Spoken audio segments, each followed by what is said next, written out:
इन्नमा अना रसूल रब्बिकी लिअहब लकी गुलामन ज़किया। फरिश्ता बोला, ऐ मरियम तुम डरो नहीं, मैं अल्लाह का फरिश्ता हूँ और मैं तुमको खुशखबरी सुनाने आया हूँ। तुम्हारे पेट से एक बच्चा पैदा होने वाला है, ईसा पैदा होने वाले, अल्लाह का नबी पैदा होने वाला है। क़ालत अन्ना यकूनु ली गुलामु वलम यमससनी बशर वलम अकु बग़िया। हज़रत मरियम ने कहा, मुझे बेटा कैसे पैदा होगा, मेरा तो निकाह भी नहीं हुआ है और आज तक मुझे किसी इंसान ने टच नहीं किया है और मैं कोई बच्चलन औरत भी नहीं हूँ, मुझे बेटा कहाँ से पैदा होगा, तुम कैसी बात कर रहे हो। क़ाल कज़ालिक क़ाल रब्बुकी हुवा अलय्या हय्यिन वलिनजअलहु आयतन लिन्नासि व रहमतम मिन्ना। फरिश्ते ने कहा, है मरियम ये अल्लाह का ऑर्डर है, ये अल्लाह का आदेश है, ये अल्लाह का फरमान है। अल्लाह ने कह दिया है तुझे बेटा होने वाला है तो हो जाएगा। अल्लाह के लिए कुछ भी मुश्किल नहीं है, कुछ भी अल्लाह के लिए मुश्किल नहीं है, अल्लाह के लिए सब आसान है। तुझे बेटा पैदा होगा, ये अल्लाह का फैसला हो चुका है। फ़हमलतहु फ़ंतबज़त बिही मकानन क़सिया। हजरत मरियम अल्लाह ताला के हुक्म से प्रेग्नेंट हो गई, गर्भवती हो गई। उनके पेट में ईसा अलैहिस्सलातु वस्सलाम पलने लगे। जब उनको एहसास हुआ कि मैं पेट से हो गई तो वो बैतुल मुक़द्दस से कुछ दूरी पर जाकर के रहने लगी, कुछ दूरी पर जाकर के वो गुजर बसर करने लगी। फ़अजाअहल मख़ादु इला जिज़इन नख़ला। बच्चे की पैदाइश का टाइम करीब आया, लेबर पेन का टाइम, जो दर्द ज़े जिसको बोलते हैं, बच्चे की पैदाइश का टाइम करीब आया। हजरत मरियम एक खजूर के पेड़ के पास जाकर के सहारा लेती हैं और सोचने लगती हैं कल ये बच्चा पैदा होगा, लोग मेरे कैरेक्टर पर सवाल उठाएंगे, लोग मेरे किरदार पर सवाल उठाएंगे। एक इज्जतदार औरत को अपने किरदार और अपनी आबरू से बढ़कर के किसी चीज की चिंता नहीं होती। मरियम ने कहा, या लैतनी मित्तु क़ब्ल हाज़ा व कुन्तु नसियम मनसिया। ऐ काश मैं मर गई होती, ऐ काश मुझे कोई जानने वाला न होता, मैं भूली बसरी हो गई होती, मुझे कोई याद करने वाला न होता। फनादाहा मिन तहतिहा अल्ला तहज़नी क़द जअल रब्बुकी तहतकी सरिया। अल्लाह के फरिश्ते ने आवाज दी, ऐ मरियम घबराओ नहीं, बच्चा पैदा होने वाला है। ऐ मरियम तुम्हें प्यास लगेगी, जरा अपने नीचे देखो, अल्लाह ने नहर जारी कर दी है, नहर जारी कर दी, तुमको पानी की कोई कमी नहीं होगी। वहुज़्ज़ी इलैकी बिजिज़इन नख़लति तुसाक़ितु अलैकी रुतबन जनिया। और ऐ मरियम इस पेड़ को जरा पकड़ करके हिलाओ तो पकी हुई खजूरें तुम पर गिरेंगी, खजूर खाओ और पानी पियो और अल्लाह का शुक्र अदा करो। इससे उलमा ने ये इस्तिदलाल किया है कि हजरत ईसा की पैदाइश दिसंबर के महीने में नहीं हो सकती, क्योंकि खजूर के पकने का जो टाइम होता है वो मई और जून का महीना होता है। हजरत ईसा की पैदाइश मई और जून के महीने में हुई है, दिसंबर के महीने में नहीं हुई है। फ़इम्मा तरयिन्न मिनल बशरि अहदा फ़क़ूली इन्नी नज़रतु लिर्रहमानि सौमा फ़लन उकल्लिमल यौमा इंसिया। फरिश्ते ने कहा, ऐ मरियम अगर कोई इंसान तुमको नजर आ जाए तो कहना कि मैं अल्लाह के लिए मैंने नजर मानी है, इशारे से कहना कि मैं किसी से बात नहीं करूंगी, किसी से बातचीत मत करना। ईसा पैदा हो गए। हजरत मरियम ने अपने बच्चे को गोद में लिया। फ़अतत बिही क़ौमहा तहमिलुहु क़ालू या मरियम लक़द जीति शैअन फ़रिया। हजरत मरियम अपने दूध पीते बच्चे को अपनी गोद में लेती हैं और अपनी कौम के सामने आती हैं। कौम के लोग देखते हैं कि कुंवारी मरियम की गोद में बच्चा कहां से आ गया। कहा है मरियम तू तो कुंवारी थी, तेरी तो शादी भी न हुई थी, ये बच्चा तू कहां से लेके आ गई। ऐ मरियम तूने बहुत बड़ा पाप किया है। या उख्त हारूना मा काना अबूकी इम्रा सौइन व मा कानत उम्मुकी बगिया। ऐ मरियम तू तो हारून की बहन है। हजरत मरियम के कोई भाई थे, उनका नाम हारून था। ऐ मरियम तू हारून की बहन है, तेरा बाप भी नेक इंसान है, तेरी माँ भी नेक औरत है, तेरी माँ भी बदचलन नहीं है। ऐ मरियम तू बदचलन कैसे हो गई? पता ये चला ये 3 रिश्ते बड़े खास होते हैं। लड़कियां अगर बिगड़ती हैं तो इन 3 रिश्तों का बहुत बड़ा रोल होता है। जिस घर के लड़के बिगड़ जाएं, जिस घर की माएँ बिगड़ जाएं और जिस घर का बाप बिगड़ जाए, उस घर की लड़कियों को बिगड़ने में देर नहीं लगेगी।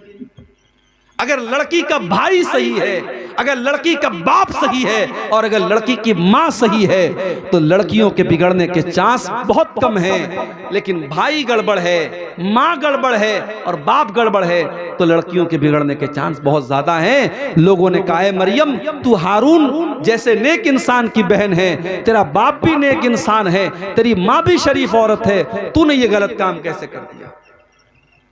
फ़अशारत इलैहि, हजरत मरियम ने अपने बच्चे की तरफ इशारा किया। क़ालू कैफ़ नुकल्लिमु मन कान फिल महदि सबिया, कौम के लोगों ने कहा है मरियम इस दूध पीते बच्चे से हम क्या बात करें, ये क्या बोलेगा, तू क्यों नहीं बताती है किसका बच्चा है? क़ाल इन्नी अब्दुल्लाह आतानियल किताबा वजअलनी नबिया वजअलनी मुबारकन ऐनमा कुन्तु वऔसानी बिस्सलाति वज़्ज़काति मा दुम्तु हय्या। अल्लाह की कुदरत देखो कि हजरत ईसा अभी दूध पीते बच्चे हैं, माँ की गोद से बोल पड़े, अपनी कौम को जवाब दिया। माँ के किरदार पर लोगों ने इल्जाम लगाया, अल्लाह ने उस दूध पीते बच्चे को अपनी माँ के डिफेंस में खड़ा कर दिया। जो औरत अपनी शर्मगाह की हिफाजत करेगी, अपनी आबरू की हिफाजत करेगी, अल्लाह उसके दामन पे कभी दाग लगने नहीं देगा। अल्लाह जब जरूरत पड़ेगी उसकी बेगुनाही को बयान कर देगा। मरियम की बेगुनाही को बयान करने के लिए अल्लाह ने दूध पीते बच्चे को अपनी माँ की गोद में, हजरत मरियम को अल्लाह ताला ने, हजरत ईसा को अल्लाह ताला ने जुबान दे दी और वो बच्चा अपनी माँ की गोद से क्या बोला? पहला जुमला क्या बोला? इन्नी अब्दुल्लाह, मैं अल्लाह का बंदा हूं। ईसा ने यह नहीं कहा I am son of God, उन्होंने कहा आई एम स्लेव ऑफ अल्लाह, मैं अल्लाह का बंदा हूं। कितने बड़े अफसोस की बात है। ईसाई कहते हम ईसा को मानते हैं, उनके चर्च के बाहर ईसा मसीह का फोटो लगा है, उनके चर्च के बाहर ईसा अलैहिस्सलाम के अक़वाल लिखे होते हैं, मगर ईसाई कौम दुनिया की वो कौम है मेरे भाई जिस नबी से इतनी मोहब्बत का दावा करती है। उस नबी ने पैदा होने के बाद सबसे पहला सेंटेंस जो उनके मुंह से निकला है, जो सबसे पहला शब्द उनके मुंह से निकला है, उन्होंने कहा मैं अल्लाह का बंदा हूं। और ईसाई कहते नहीं, बंदा नहीं थे, ईसा तो अल्लाह के बेटे थे, वो अल्लाह का बेटा मानते ईसा अलैहिस्सलाम। और अभी हमारे पड़ोसी मुल्क के एक ईसाई पादरी का मैंने बयान सुना, उसने कहा हम किसी नबी का मीलाद नहीं मनाते हैं, मुसलमान इस गलतफहमी में ना रहे, हम ईसा को एज अ प्रॉफिट नहीं मानते हैं, हम क्रिसमस पर अल्लाह के बेटे का जन्मदिन मनाते हैं, अल्लाह के बेटे का जन्मदिन मनाते हैं, हम Isa Masih as a profit, एक नबी की हैसियत से हम उनका मीलाद नहीं मनाते। ईसा अलैहिस्सलाम पैदा होने के बाद कह रहे हैं मैं अल्लाह का बंदा हूं, अल्लाह ने मुझको नबी बनाया है, अल्लाह ने मुझको बरकत वाला बनाया है, मैं जहां भी रहूंगा बरकत रहेगी। और अल्लाह ने मुझको नमाज का हुक्म दिया है, मुझको ज़कात का हुक्म दिया है, जब तक मैं जिंदा रहूंगा मैं नमाज पढ़ता रहूंगा, मैं ज़कात देता रहूंगा। व बर्रम बिवालिदती, और अल्लाह ने मुझे अपनी माँ के साथ अच्छा सलूक करने का हुक्म दिया है। वलम यजअलनी जब्बारन शकिया, अल्लाह ने मुझे बदबख्त नहीं बनाया, अल्लाह ने मुझे सरकश नहीं बनाया, मैं अल्लाह का नेक बंदा हूँ, अल्लाह ने मुझे नबी बनाया है। ये ईसा इब्ने मरियम का वाकया है, कुरान के 16वें पारे के अंदर मौजूद है। लेकिन आज ईसाई मजहब के मानने वाले जब क्रिसमस का त्यौहार मनाते हैं वो दुनिया को ये बताते हैं कि हम अल्लाह का बेटा, अल्लाह के बेटे की हम पैदाइश की खुशी मनाते हैं। और हमारा मुसलमान नौजवान और कॉलेज में पढ़ने वाली हमारी मुसलमान लड़कियां वो अपनी सहेलियों को और अपने दोस्तों को फेसबुक के ऊपर और सोशल मीडिया पर मैरी क्रिसमस लिख के भेजती हैं। मैरी क्रिसमस लिख के भेजती हैं, क्रिसमस की मुबारकबाद देती हैं। अरे मुसलमान, तू कितना बेगैरत हो चुका है, तू कितना बेगैरत हो चुका है। जिस त्योहार पर तेरे अल्लाह को गाली दी जा रही है, इससे बढ़ के अल्लाह के लिए कोई गाली नहीं हो सकती मेरे भाई। अगर अल्लाह का बेटा किसी को करार दिया जा रहा है, ये अल्लाह को गाली दी जा रही है। और अल्लाह ताला खुद कहता है, जब आदम का बेटा कहता है कि मैंने किसी को अपना बेटा बना लिया, तो आदम का बेटा मुझे तकलीफ पहुंचाता है, इंसान मुझे तकलीफ पहुंचाता है। अल्लाह का सब्र देखो, अल्लाह का बर्दाश्त देखो। अल्लाह को गाली दी जाती है, फिर भी अल्लाह उनको खिलाता है, पिलाता है, रोजी देता है। मुसलमानों, तुम्हारे रब को गाली दी जाए, तुम्हारे रब को बुरा भला कहा जाए, और तुम क्रिसमस के त्योहार पर मुबारकबाद दे रहे हो। अभी कलकत्ता में मैं था, परसों कलकत्ता में जब मैं दाखिल हुआ, एयरपोर्ट से निकला, मैं बाहर देखा बड़े बड़े पंडाल लगे हुए हैं, बड़े बड़े पंडाल लगे हुए हैं, और वहां के इलाके के मुसलमान लीडरों के बड़े बड़े फोटो बैनर पे लगे हैं, और क्रिसमस की मुबारकबाद दी जा रही है, और क्रिसमस के बड़े बड़े फंक्शन हो रहे हैं, और मुसलमान उन प्रोग्रामों को अरेंज कर रहा है। मैं बड़े साफ अल्फाज में, कलकत्ता में मेरी तकरीर थी, मैंने कह दिया, हमें नहीं करनी ऐसी पॉलिटिक्स, हमें नहीं चाहिए ऐसे नेता, हमें नहीं चाहिए ऐसे लीडर जो पॉलिटिक्स के लिए इस्लाम का सौदा कर दें, ईमान का सौदा कर दें, तौहीद से कॉम्प्रोमाइज कर लें। हमें नहीं आना ऐसी पॉलिटिक्स में। अगर पॉलिटिक्स में आना है तो आओ, मगर अपने ईमान और अपनी तौहीद को बचा के रखो मेरे भाई। ईमान एक ऐसी दौलत है, इसकी कीमत पर दुनिया की कोई दौलत हम नहीं ले सकते, इसको कुर्बान करके दुनिया की कोई दौलत हम नहीं ले सकते। अल्लाह को गाली दी जा रही है, अल्लाह नाराज होता है जब किसी को कहा जाता है अल्लाह का बेटा है। जानते हो अल्लाह कितना नाराज होता है? वक़ालु इत्तख़ज़र रहमानु वलदा, ये कहते हैं कि रहमान ने बेटा बना लिया है। लक़द जीतुम शैअन इद्दा, अल्लाह का बेटा करार देने वालों, तुम बहुत गंदी बात अपने मुंह से निकाल रहे हो। तकादुस समावातु यतफ़त्तरन मिन्हु व तंशक़्क़ुल अर्दु व तख़िर्रुल जिबालु हद्दा, इतनी खतरनाक बात तुम अपने मुंह से निकाल रहे हो कि जमीन फट जाए, आसमान फट जाए और पहाड़ गिर जाए, तो उतनी बड़ी बात नहीं है जितनी बड़ी बात यह है अंदअउ लिर्रहमानि वलदा, अल्लाह का बेटा किसी को करार देना ये बड़ी खराब बात है, बहुत बुरी बात है। तो शिर्क सबसे बड़ा गुनाह है मेरे भाई। हमें अपने आप को और अपने बच्चों को भी शिर्क से बचाना है।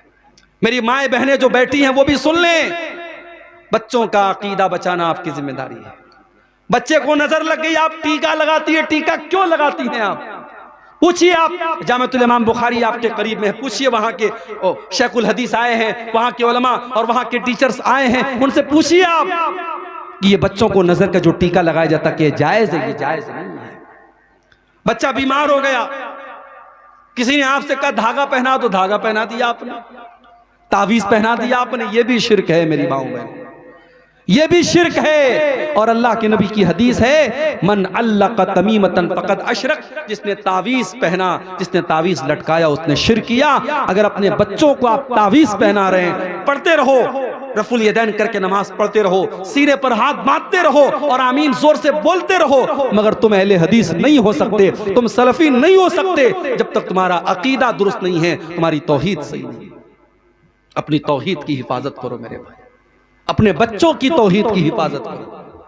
इब्राहीम अलैहिस्सलाम जैसा पैगंबर दुआ करता है, वजुनुबनी व बनिया अन नअबुदल असनाम, आए अल्लाह तू मुझे भी बुत परस्ती से बचाना और मेरी औलाद को भी तू शिर्क से बचाना। मेरी औलाद कहीं बुत परस्ती में न पड़ जाए, मेरी औलाद कहीं शिर्क में न पड़ जाए। अगर इब्राहीम जैसे पैगंबर को अपनी औलाद की चिंता है, तो आपको भी चिंता होनी चाहिए, आपको भी फिक्र होनी चाहिए अपनी औलाद की।